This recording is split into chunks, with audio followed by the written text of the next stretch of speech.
Olá, tudo bem? Seja bem-vindo ao canal Meu Momento com Deus. Nessa ocasião nós teremos o nosso estudo guiado, onde estamos estudando aí, durante todo esse trimestre, o tema O Grande Conflito.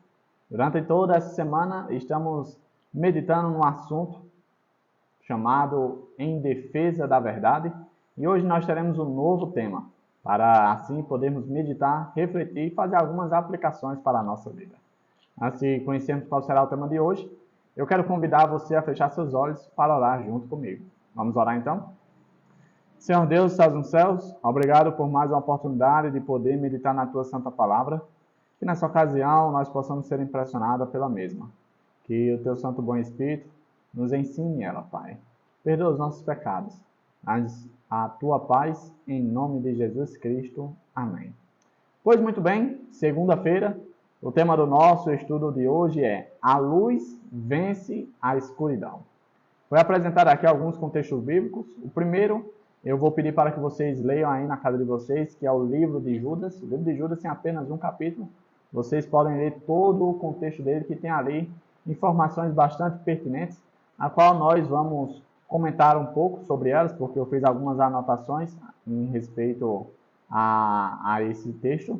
E o outro texto vai ser o de Apocalipse, que nós vamos daqui a pouco ler, que é o texto do capítulo 2, versículo 10. A primeira ponderação que eu fiz aqui com respeito a esse contexto de Judas foi o seguinte: o livro de Judas foi escrito antes de 65 depois de Cristo, para os cristãos, amados em Deus Pai e guardados em Jesus Cristo. Esses fiéis foram instados a lutar pela fé, que uma vez por todas foi entregue aos santos. O livro de Judas ele faz menção à situação perigosa que a igreja de Deus iria se encontrar. E ele, de certo modo, motiva e reforça a fé daqueles que professam viver a verdade de Deus e diz: olha, como no passado, se referindo a Paulo, né, quando Paulo disse que após a partida dele, pessoas perversas iriam se levantar, iriam procurar fazer discípulos, Judas reforça essa afirmativa e diz: olha, que vocês possam guardar a fé que foi dada a vocês e aos santos de Deus. Que vocês permaneçam convictos daquele que foi enviado para cada um de nós, se referindo a Jesus Cristo. E ali ele fala, né, quais foram os perigos, as situações que a igreja iria e estava vivenciando naquela época. E ele volta a reforçar, dizendo: olha, vale a pena permanecer fiel. Vale a pena continuar fazendo a vontade de Deus. E aí o outro ponto que eu destaquei foi assim, ó: por muitos séculos, pessoas como os valdenses permaneceram como campeões da verdade. Eles acreditavam que Cristo era seu único mediador e a Bíblia sua única fonte de autoridade. Esse é um marco bastante interessante na história, porque os valdenses viveram em um período muito conturbado, muito difícil, onde a escuridão espiritual prevalecia. Davi, o que era que tinha de tão especial nesse povo? Primeiro ponto, que você pode até consultar aí na história, pesquisar na internet e ver, era que os valdenses eles procuravam se isolar, não das pessoas em si, mas se isolar naquilo que poderia contaminar o seu meio. Ou seja, eles buscavam, de certo modo, uma pureza espiritual, uma pureza social, uma pureza em todos os aspectos. Isso é algo interessante, porque pode trazer para nós a ideia de que nós estamos precisando disso nos dias de hoje. Porque tem sido tão difícil para as pessoas se posicionarem ao lado de Jesus, fazerem as escolhas acertadas, escolhas que tragam felicidade ao céu. Não seria porque, de certo modo, nós não estamos impuros ou contaminados com as tendências mundanas, com o meio a qual estamos vivendo? Isso é bastante interessante. Os valdenses, eles acreditavam em Jesus como o único mediador. Ou seja, eles não eram massa de manobra de propensos líderes espirituais. Eles buscavam, por meio do estudo da Bíblia, aquilo que agradava a Deus. E eu e você devemos fazer isso. Nos dias de hoje, a gente vê muitas pessoas sendo, de certo modo, guiadas por homens e mulheres que se apresentam como líderes religiosos, líderes eclesiásticos, e acabam abaixando a cabeça para tudo que essas pessoas dizem, sem levar em consideração que essas pessoas são iguais a elas, ou seja, suscetível ao erro, falhas, pecadoras. Nós não podemos colocar no pedestal homens e mulheres que estão na mesma situação que nós. Devemos fazer como os valdenses, colocar Cristo no seu devido lugar.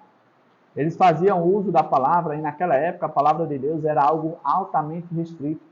Eles não tinham exemplares de Bíblia como nós temos hoje. Certa vez eu vi até uma pessoa falando que na casa dela tem cerca de 10 Bíblias. E muitas vezes eles não têm tempo para meditar em nenhuma delas. Essa é a nossa triste realidade nos dias de hoje. Nós temos a palavra de Deus à nossa disposição, mas muitas vezes nós colocamos a opinião dos outros, a nossa própria opinião, as tendências culturais, as coisas da moda e da época à frente da palavra de Deus. Ou seja, silenciamos a palavra de Deus e assim enveredamos em um caminho de perdição. Tudo isso está registrado no livro de Judas.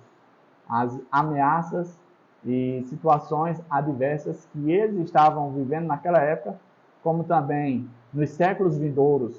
Isso estava presente, como também nos dias de hoje a gente encontra esse tipo de situação. O texto que eu mencionei, que nós iríamos ler, que se encontra em Apocalipse 2:10, diz assim, ó: Nada temas das coisas que hás de padecer. Eis que o diabo lançará alguns de vós na prisão, para que sejais tentados, e tereis uma tribulação de 10 dias.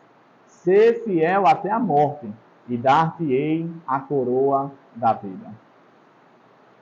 O ponto que eu destaquei. As palavras de Apocalipse 2:10 foram escritas para a igreja em Esmirna. Um dos deuses padroeiros da cidade era Dionísio, o deus da festa e da fertilidade. Quando os sacerdotes de Dionísio morriam, colocavam-se uma coroa na cabeça deles em seu cortejo fúnebre. João compara essa coroa terrena, colocada por ocasião da morte, com a coroa da vida, que será colocada na cabeça dos vitoriosos sobre as forças do mal. Sabe, o que fez os valdenses, o que fez os cristãos do primeiro século, o que fez os reformadores, o que fez as pessoas dos dias de hoje, a mim e a você, permanecer fiel a Deus, buscar a presença de Deus, buscar fazer a vontade de Deus, colocar Cristo acima de tudo e de todos, foi exatamente essa bendita esperança. Que mesmo nós, passando por situações adversas, sofrendo, o nosso olhar não se encontra nas coisas temporais desta vida, mas sim nas coisas que se encontram na eternidade, na coroa que foi prometida a cada um de nós. Jesus já afirmava no livro de Apocalipse, dizendo, olha, o diabo vai perseguir, o diabo vai oprimir, vai jogar vocês nas prisões, vai tentar vocês, vai machucar vocês, vai torturar, vai levar alguns até a morte. Mas sejam fiéis até a morte. E se vocês permanecerem fiéis, vocês irão receber a coroa da vida. Essa coroa da vida nada mais é do que um símbolo da vida eterna. Ou seja, o prêmio máximo para aqueles que permanecerem fiéis. Que eu e você possamos seguir o exemplo de muitos cristãos que já viveram na história desse mundo, que padeceram, sofreram e muitas vezes verteram até a própria vida por amor à causa de Cristo, por fidelidade a Jesus. Que nós possamos continuar assim e fazer jus ao tema do estudo de hoje.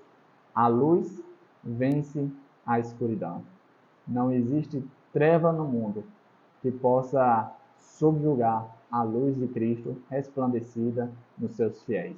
Chegamos ao fim do nosso estudo guiado. Papai do céu te abençoe, te proteja de todo o mal, que Ele te guarde e que te traga aqui novamente amanhã para darmos continuidade ao nosso estudo guiado. Até a próxima e tchau, tchau.